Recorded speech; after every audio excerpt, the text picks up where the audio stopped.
So finally, we're going to take a look at the run play in this formation, outside zone, or we can we'll take a look at both outside zone and halfback power. We discussed previously in another video when I was rambling about how halfback power can get a little bit suspect when there is an inside stuff where the guard's pulling from. He can just shoot in and blow up the run in the backfield. Sometimes they don't even have to have an ability; it just happens. So it's a little bit just the run blocking in this game is just not consistent. And I feel like a pulling guard a lot of times, I mean, not all the time, but a lot of times it makes it worse. That being said, I do actually run a halfback base from gun tight doubles quite a bit against some of the meta defenses. It works really well.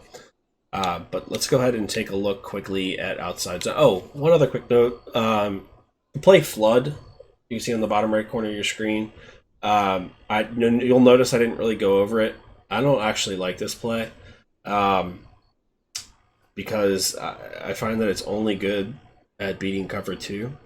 You'd think that this play would be a lot better because there's a post and a corner on the same side, but because of what we discussed previously about short side, wide side of the field and how corner routes work, it doesn't really make this as viable, I feel like. I mean, you can only run this to the short side of the field, and this post is just so long that it's almost... it's not impossible to fit underneath the safety, but it's just not that great. It's not the same post as post wheel drag. You can see it in the play art. Post wheel drag, I promise you, it's just a better post. This one's more elongated and it runs right at the deep third. So that's why I think it's just better against cover 2 because it'll split the two safeties. But you don't see a lot of cover 2 online unless you're facing like from Dollar. Whatever the nickel, it's not nickel blitz too. I can't remember anything right now. I'm getting old. But anyways, the run. Let's get back to the run. So outside zone, and we can run it against. Let's just run it against the cover 0 blitz, right? Everybody's running something like this. Now the play stock is actually pretty good. You can kind of get to the outside if you have that runoff elite.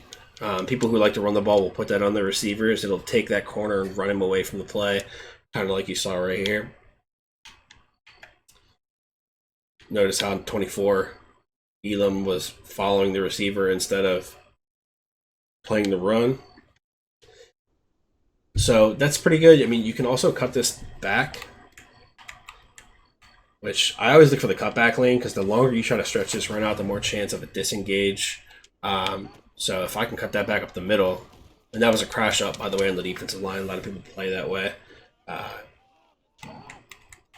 They'll just crash the defensive line up. But let's just say they crash the line to the right. Now you can kind of cut that back up in that area. So there's a lot of different ways you can attack the defense with this run. I wouldn't recommend cutting it all the way back. Something like this. Okay, they just came through and screened. So that's... that's part of the randomness of this game, right? So this guy completely missed his block. I can't tell you why.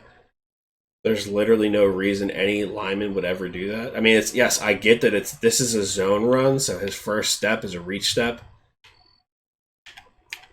But this guy's technique is to the outside of him. He doesn't get a hand on him. And then what's this guy doing?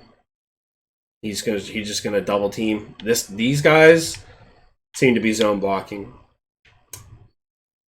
These guys don't seem to be zone blocking.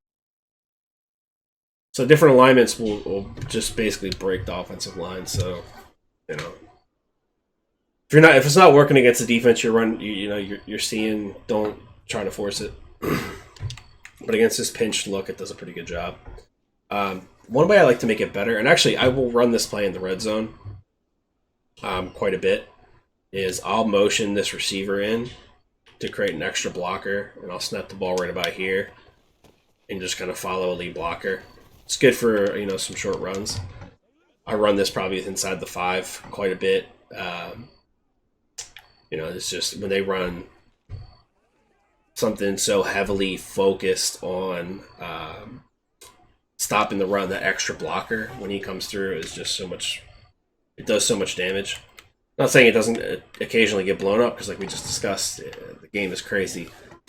There's things that happen that I can't explain. with this. It's pretty good. I mean, that's all you can really ask for. It's very few times you're going to get a clean run into the end zone, so that's a solid run. Let's back it up a little bit. Let's take a look at the power. Now, the power is much more focused towards running to the right side. You really have to take this to the right side. There's no real cutting this back because, again, the guard vacates that gap, and now you're now there's going to be a guy probably running through that gap or just has pretty good leverage on the offensive lineman. So you got right here, and you can get that seal block. That's ideal. Doesn't always happen. I can tell you from experience, sometimes this guy will just run through, load up. And against this defense, you know, it's different against every defense. You're never going to get the same outcome over and over and over again against different defense. Now that's really, I mean, we squeezed through there, but that's not always going to happen that way. I can promise you that. You're going to have some issues getting through that. Let's take a look at the way the blocks kind of set themselves up. So this, another fine example of offensive line play. My right tackle, I don't even know what he's going for here. It almost looks like he's targeting the backside linebacker. I don't really know what to tell you on this. In any situation with this alignment, what you would typically see is center guard. I can't even focus this camera. It's driving me insane. Center guard would double team to this guy. So they double team this guy and then come to the right guard would peel off to the next level. This tight end and this tackle would double team this end. And we'd have a pretty good run, but no, I think the right tackle doesn't have any plans on blocking anybody, so that's why that run gets so screwed up. But that's why I typically don't like this run as much. I just think it's less consistent than the other one, but you can totally do the same thing that I did with the outside zone and bring this guy over here, and then you have another guy. Again, the right tackle hasn't blocked anybody in any of these examples. So it's something that absolutely infuriates me. It's very hard to run the ball in this game.